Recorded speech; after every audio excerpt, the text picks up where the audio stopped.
பாஜகவுடன் கூட்டணி உடன்பாடா? அண்ணாமலையோடு பேசியது என்ன? ஜெயக்குமார் அதிரடி பதில். தமிழகத்தில் அதிமுக பாஜக கூட்டணி மீண்டும் அமையுமா என்ற எதிர்பார்ப்பு எழுந்துள்ளது. ஆளுநர் மாளிகையில் நடைபெற்ற விருந்தில் அண்ணாமலையுடன் ஜெயக்குமார் சந்தித்து பேசியது யூகங்களை கிளப்பியுள்ளது. அதன்படி பார்க்கும் பொழுது தமிழகத்தில் பாஜக அதிமுக கூட்டணி அமைந்து கடந்த 2019ஆம் ஆண்டு பாராளுமன்ற தேர்தல் மற்றும் 2021 சட்டமன்ற தேர்தலை எதிர்கொண்டது. இந்த தேர்தலில் அதிமுகவிற்கு தோல்வியே பரிசாக கிடைத்தது. இதையடுத்து பாஜக மாநில தலைவர் அண்ணாமலைக்கு எதிராக சீரிய அதிமுக பொதுச் செயலாளர் எடப்பாடி பழனிசாமி பாஜகவுடன் கூட்டணியை முறித்துக் கொண்டார். இதன் காரணமாக 2024ஆம் ஆண்டு நாடாளுமன்ற தேர்தலில் இரண்டு கட்சிகளும் தனித்தனி அணியாக தேர்தலை எதிர்கொண்டது. இதனால் டெபாசிட்டை அதிமுக பாஜக இழந்தது. இதையடுத்து தமிழகத்தில் சட்டமன்ற தேர்தலுக்கு இன்னும் ஓராண்டு மட்டுமே உள்ள நிலையில் மீண்டும் அதிமுக பாஜக கூட்டணி அமையும் என்றும் எதிர்பார்ப்பு எழுந்துள்ளது.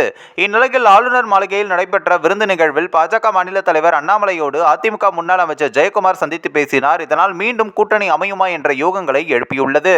இந்த நிலையில் சென்னையில் செய்தியாளர்களை சந்தித்த ஜெயக்குமார் பல்வேறு கேள்விகளுக்கு பதிலளித்தார். அதில் அப்போது பேசிய அவர், சுவிட்சர்லாந்தில் நாட்டு டவாஸ் நகரில் நடைபெற்ற பொருளாதார மாநாட்டின் மூலம் இந்தியா 20 லட்சம் கோடி முதலீடுகளை ஈர்த்துள்ளதாகவும் இதில் மகாராஷ்டிரா மாநிலம் மட்டும் 15 லட்சம் கோடி ஈர்த்துள்ளதாகவும் தெரிவித்துள்ளார்.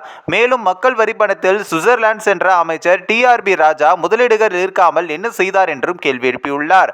அதிமுக என்றும் யாருக்கும் அடிமையாக இருந்ததில்லை என தெரிவித்தார். திமுக தான் பதவிக்காக குடும்பத்துக்காக தமிழ்நாட்டின் உரிமைகளை விட்டு கொடுத்ததாக விமர்சித்துள்ளார். பிரதமரை சந்தித்த முதலமைச்சர் ஸ்டாலினும் உதயநிதி ஸ்டாலினும் திமுக பாஜக இடையே எழுதப்படாத ஒப்பந்தத்தை மேற்கொண்டுள்ளதாகவும் 2026 சட்டமன்ற தேர்தலின் போது எந்த ஒப்பந்தமும் குறித்து தெரிய வரும் எனவும் கூறினார். ஆளுநர் மாளிகையில் பாஜக தலைவர்களுடன் சிரித்து பேசியது குறித்து கேள்விக்கு பதிலளித்த ஜெயக்குமார், அரசியல் நாகரிகம் மற்றும் பண்பாடு கருதிதான் அண்ணாமலையுடன் பேசியதாகவும் பாஜகவுடன் இன்றும் என்றும் கூட்டணி இல்லை என்பதில் அதிமுக உறுதியாக உள்ளதாகவும் தெரிவித்துள்ளார்.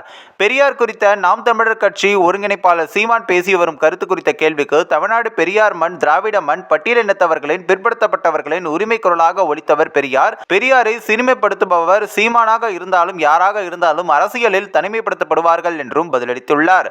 இந்த ஒரு வீடியோ குறித்து உங்களுடைய கருத்துக்களை நீங்க மறக்காம கமெண்ட்ஸ்ல சொல்லுங்க. நம்ம ஏஷியாநெட் நியூஸ் தமிழையும் தொடர்ந்து ஃபாலோ பண்ணுங்க.